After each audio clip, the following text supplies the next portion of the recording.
از این دل واپسان من هر که را دیدم غمی داره. تو هم دیوانه شو، دیوانگی هم عالمی داره.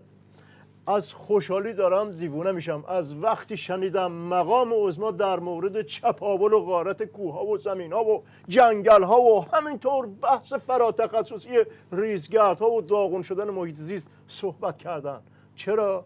چون لابد بحران ضرب العجل اتمی و تحریما و بحران عراق و سوریه و نگرانی چهارشنبه سوری و جنگ و دعوای توی نظام تمام شده که مقام عظما به این موضوعات ساده چسبیدن. تبم داری یا فقط هزیون میگی؟ ناامیدم کردی از فهم استراتژیکی خودت.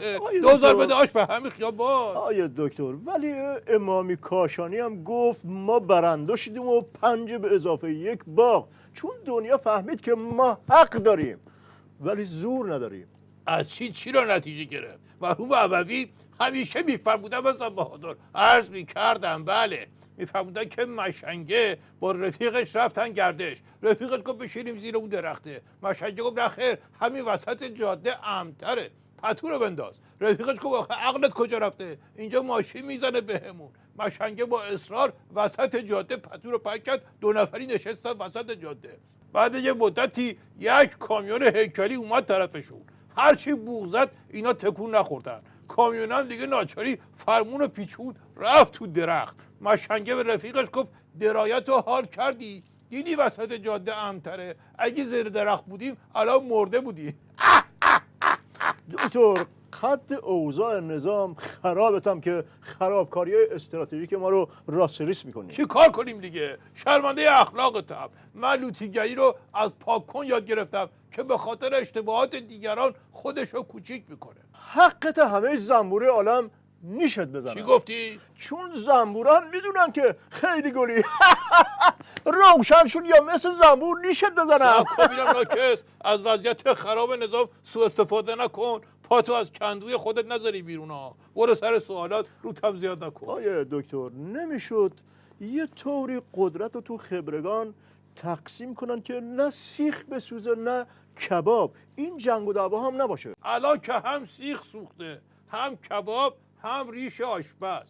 تقسیم درست همیشه عادلانه نیست، ولی یکی رو میخواد که زورش برسه. مرحوم عبوی همیشه میفرمودن بزن بهادر، عرض میکردم بله، میفرمودن که 4 تا داداش میخواستن 11 تا گوسفند و که ارث باباشون بود بین خودشون تقسیم کنن. هیچکی از پسش بر نیامد تا اینکه کار رو سپردن به قصاب محل که مرسی هیکل هم بود. 10 تا رو خودش برداشت، یکی رو هم داد به اون داش بزرگه که رفیقش بود.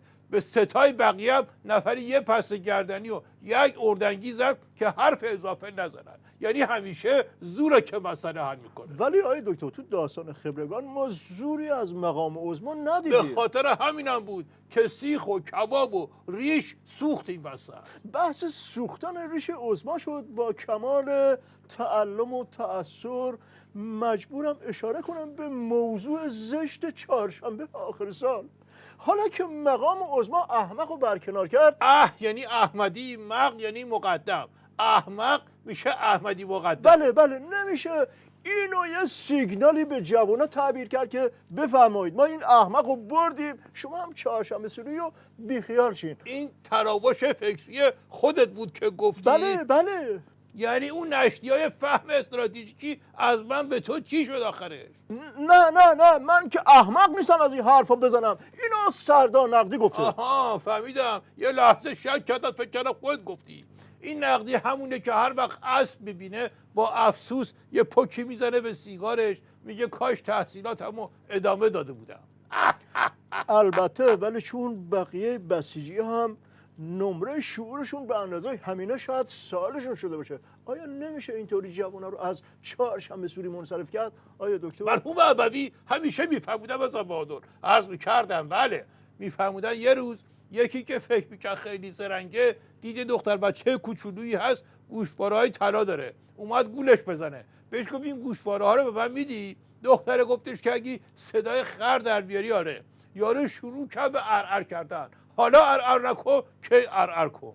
بعدش گفت خب حالا گوشوارا رو بده دیگه. دختره گفت توی خر که همین الان داشتی ارعر میکردیم میدونی اینا طلاست، من که آدمم ندونم نمیدم بهت. آره دکتر، سر خبرگان نمیشد یه آدم کم سن و سالتری میذاشتن که بعد از این همه سگ دعوا و بکش اقلا یه چند ماهی بمونه. این محمد یزدی که نصفش بدبخت تو قبره، میمیره دوباره حاجی رفسنجانی سر بلند میکنه، آفتاب لگن خرج لحیم میشه. آیه عضوای بدبخت آخه کجا بیاره؟ همینم به زور براش مونده. یا حاجی یزدی تو لیستای حضرت اسرائیل جلوتر از مهدوی کنی بوده. تو اون دنیا هر روز حاضر غایبش میکنن. میگن این محمد یزدی نیومد بالاخره.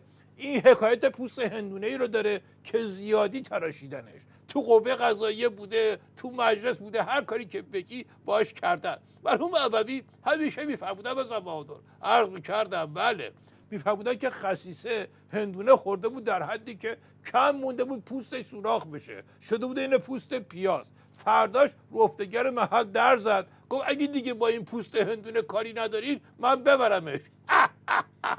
آقای دکتر، در اول بحث خدمتتون گفتم که مثل اوضاع نظام خرابتونم، ولی ظاهرا هیچکی نمیتونه به اندازه اوضاع نظام خراب باشه. وضعیت رو شما چطوری میبینید؟ اگه من دکتری بودم که همین الان از اتاق عمل مقام عظما اومده بودم بیرون، این پوزبنده رو میزدم کنار، سرم رو اینطوری تکون میدادم، میگفتم شما از اقوامشون هستین، متاسفم. نمیدونم چرا تا عظما میاد کلید موفقیت رو پیدا کنه یه نفر قفل رو عوض میکنه. دکتر شما باید نجاتش بدین. ما میخوایم ولی دیگه خودش هم میدونه که نمیشه. مرحوم ابوی همیشه میفرمودن بزن بهادر، عرض میکردم بله، میفرمودن که یکی دید مشنگه افتاده تو چاه، هر کاری کرد نتونست این از چاه در بیاره، گفت صبر کن برم چند نفر کمکی بیارم. مشنگه گفت هر چند نفر میخوای بیاری بیار، ولی هیچ غلطی نمیتونی بکنی.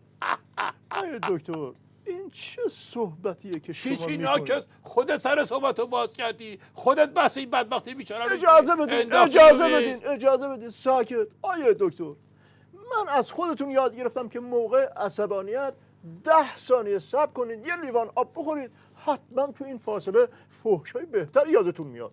4 3 2 1 0. شما بازم اینجا تو فکر کردی پوز مقام عظما اهانت کردی آیه دکتر.